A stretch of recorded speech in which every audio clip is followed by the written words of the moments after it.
La Masacre de Texas es uno de los clásicos del terror y slasher que, como otras películas que ya comenté en el canal, ha influido en el cine de terror hasta la actualidad desde aquel año 1974, cuando se estrenó la primera entrega, la original de Tobe Hooper, y que se basó en la historia real de Ed Gein, apodado también como el carnicero de Plainfield. Hay secuelas y remakes de la Masacre de Texas. La que pude ver en el cine fue la estrenada en el 2003, que es un remake de la de 1974. Esa película fue dirigida por Marcus Nispel, muy decente remake que a mi parecer mejora en muchos aspectos a la original. ¿Cuál es mi percepción de la película original? Entendiendo que se trata de Leatherface viviendo en el seno de una familia totalmente psicópata y caníbal, puedes sentir una sobreactuación, punto que ya no resulta tan creíble su locura. Tengo que confesar que me resultó irritante, movimientos de cámara erráticos, entre otras cosas. Fue como ver una película de Rob Zombie, porque así es, no me gusta el cine de Rob Zombie, pero entiendo que para su época todo esto fue innovador e impactante por lo visceral de la historia. Estamos hablando de canibalismo, un asesino carnicero y una familia completamente entregada a la locura. Dicho esto, quiero analizar un poco a esta versión en particular de Leatherface, la precuela del 2006 llamada La Masacre de Texas, el inicio. Creo que en esta precuela se consiguió crear una atmósfera más sombría, una tensión mucho más efectiva y escenas bastante explícitas. Aunque se recurre a clichés muy conocidos del género, creo que este es un punto negativo de la película. La historia se centra en el origen de Leatherface, aunque en la película se explican también otras cosas que vemos en la que sería la continuación de los eventos de esta cinta, que es la del 2003. Una escena introductoria muestra a la madre de Thomas Hewitt, o sea Leatherface, entrando en labor de parto y pariéndolo, evidenciando ya una malformación que marcaría el futuro de este nuevo ser. La madre muere en ese parto y el bebé es dejado a su suerte en un basurero. Aquí viene una escena clave y que es otro factor que influye en la creación de este monstruo. Quien sería su madre adoptiva, Luda Hewitt, lo recoge y lo lleva a su casa donde se encuentran los demás miembros de la familia. Un retorcido seno familiar donde se practica el canibalismo, el incesto. Usan tazas y objetos hechos con restos humanos por el propio Thomas, que así es como lo llaman cuando ya lo adoptan. También suelen llevar a sus víctimas para asesinarlas en el lugar, generalmente dejando ese trabajo de asesinato a Leatherface. Datos lanzados en esta precuela sobre el origen de Leatherface. Lo primero ya lo vimos, hay una intención no muy clara de reflejar cierta influencia demoníaca en el bebé. Es como si quisieran darnos a entender que nació con ese gen de la maldad propio de otros asesinos slashers del cine de terror, pero se deja a la imaginación del espectador. Tiene un nivel de retardo mental, lo cual marcaría su vida absorbiendo toda la demencia, la locura y la maldad de la familia que lo adoptó. Se revela que asistió a la escuela, lo cual tuvo una repercusión negativa debido al acoso sufrido a causa de su condición física y mental. Esto se confirma cuando en la escena del motociclista que va en rescate de su amiga, el tío Charlie lo incita a despedazarlo con la motosierra, gritándole que ese tipo es como aquellos bullies que lo acosaban en la escuela cuando era niño. Esa línea de diálogo es breve pero revela mucho. La furia de Leatherface se intensifica y parte entonces al sujeto. También ha llegado a conseguir trabajo en un matadero, lo cual hace que surja una pregunta: ¿por qué no mata a sus compañeros o a su jefe? Puede tener entonces cierto grado de autocontrol y sentido común, conciencia de su entorno, y ha logrado aprender a interactuar con otras personas. Es una pregunta. Aparentemente sí, esto puede sorprender, ya que en otras películas de la Masacre de Texas simplemente mata, solo se muestra su lado psicópata, su instinto asesino, pero en esta cinta se explica que sí ha llegado a tener una vida ligeramente normal, aunque yo diría que sería una vida doble, como el personaje real que inspiró la creación de este monstruo. Me refiero a Ed Gein, salvando las diferencias, claro. Pero claro, sacó a relucir su lado asesino cuando se le avisó sobre la clausura del matadero donde estaba trabajando. Asesinó a su jefe y probablemente lo hubiera dejado ir si no fuera porque el tipo lo hizo insultándolo. Leatherface se caracteriza por actuar por voluntad propia, pero es muy notoria su relación de dependencia por su familia, especialmente por su tío Charlie, que es como una única figura paterna. Sin embargo, Charlie es un criminal, caníbal, psicópata, líder para la familia Hewitt, y la personalidad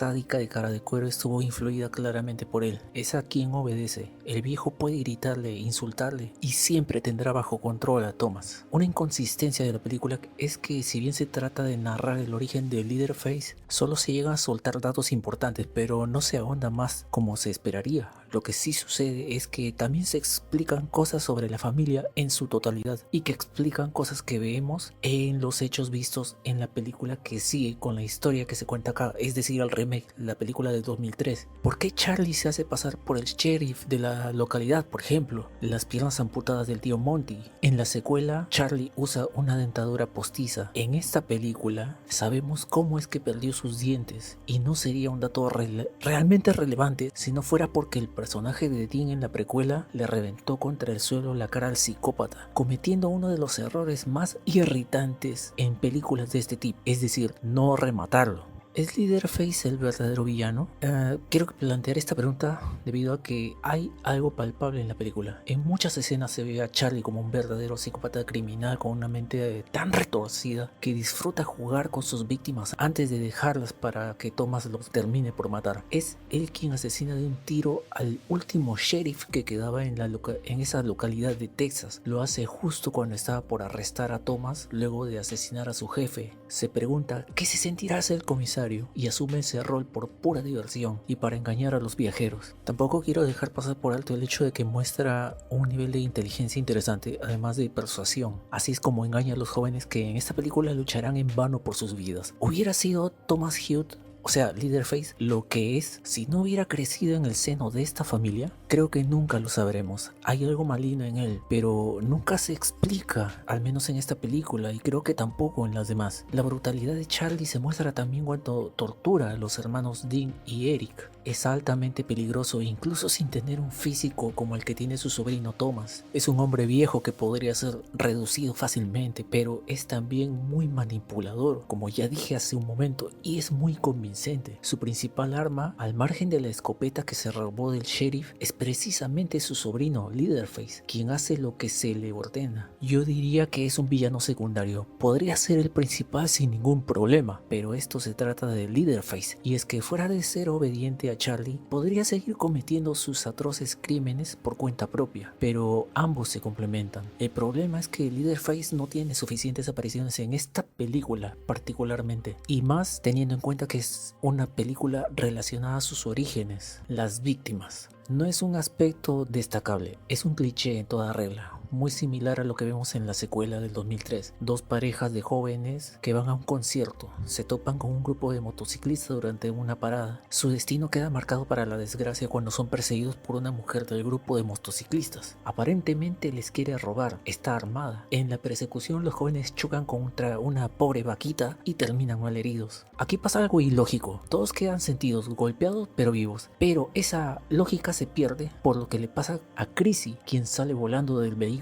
Nadie la ve. El falso sheriff asesina sin piedad a la mujer motociclista. Todos ya saben que algo no anda bien y es en ese momento cuando Eric logra ver a Chrissy y le pide que mantenga su distancia y se esconda. Ahora, a lo que voy es que ¿cómo alguien puede salir totalmente ileso después de salir expulsado de un auto en un accidente de ese tipo? Está bien, sabemos que ella será la final girl de la película, pero pudieron mostrar algunas lesiones para no sacarnos de la experiencia. Por otro lado, Eric estuvo en la guerra, en Vietnam para ser más exactos, y planea volver, pero con su hermano Dean, quien realmente no quiere ir a la guerra, aún no se lo dice, y junto con su novia planea huir a México en algún momento de ese viaje. Bien, básicamente estos cuatro personajes genéricos son las futuras víctimas de Leatherface en esta precuela. La violencia de Leatherface. Thomas Hewitt o Leatherface, como quieran llamarlo, tiene como arma principal su motosierra, pero puede usar su fuerza para levantar, arrastrar y someter a sus víctimas. En la película del 2003 y en esta precuela se le ve colgando a sus víctimas en ganchos metálicos como si fueran reses para torturarlos hasta la muerte posteriormente. Esto pasa con Eric en una de las escenas más viscerales de la película, que es cuando comienza a despellejarlo, empezando por el brazo. Es brutal, una secuencia muy bien lograda. Chrissy estuvo a punto de salvar, pero Leatherface le arranca la cara literalmente mientras ella presencia esta espantosa escena. En segundo plano se llega a mostrar cómo es que queda después de toda esa tortura. La tensión está bien lograda en esta parte de la película. Ya más tarde, Dean fue atravesado por Leatherface con la motosierra en cuestión de segundos, pero con un nivel de violencia interesante. Es como si Thomas se hubiera ya cansado de jugar con ellos. La muerte de Bailey en la escena de la cena familiar es interesante, cruda, pero interesante, pues parece revelar que los Hughes tienen un leve sentido de compasión, muy leve, pero lo tienen. Saben lo que están haciendo. La chica ha pasado por una agonía tan brutal que Charlie le pide a Thomas que termine con su agonía. Entonces, tan psicópatas diríamos que no son. Creo que en este aspecto cada uno puede sacar su propia conclusión. Hay que recordar que Leatherface no es inmortal. Es un ser humano convertido en un monstruo por su condición mental y física y por el entorno en el que creció. Hay películas de La Masacre de Texas en las que se muestra algo débil y lento, salvo cuando ataca a sus víctimas. No es una criatura salida del infierno con poderes sobrenaturales. Su fuerza sí es sobrehumana. Además conoce cada rincón de su casa y los alrededores. Sabe colocar trampas y en esta película en particular es muy fornido, alto y rápido. ¿Por qué es tan difícil matarlo? Su tío Charlie es quien responde esa pregunta al principio de la película. Han matado tanto, incluyendo policías, que ya casi no hay habitantes en ese pueblo. Tampoco una figura de autoridad que vaya con todo un convoy de policías o agentes de fuerzas especiales para acabar con toda la familia. Y sumado a eso, su casa está ubicada en un lugar muy remoto. Esto lo intentaron con Jason en la película Viernes 13, Jason va al infierno. Si algo así se planeara contra la familia Hughes, especialmente con Leatherface, sin duda podrían hacer algo, pero es un lugar olvidado hasta por Dios. El final de La Masacre de Texas, el origen,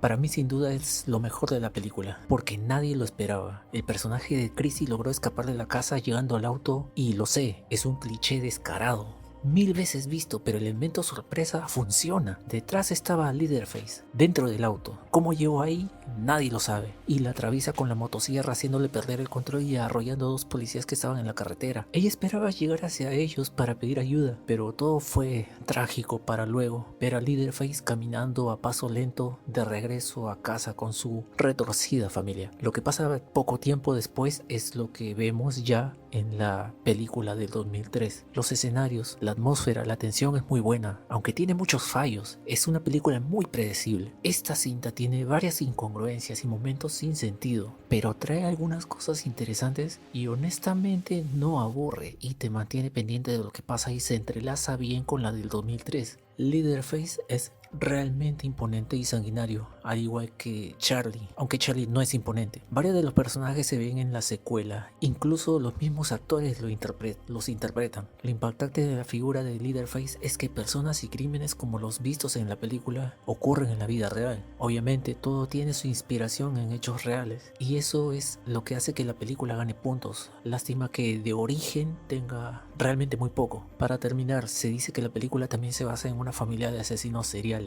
que perpetraron sus crímenes durante la década de 1870. Se trata de la familia Bender, o conocidos también como los Bloody Benders o sanguinarios Benders, quienes vivieron en Kansas, en Estados Unidos, en esos años, pero es tema ya para otro video. Gracias por ver este video, amigos. Si les gustó, agradezco su like. Me despido por ahora y hasta la próxima.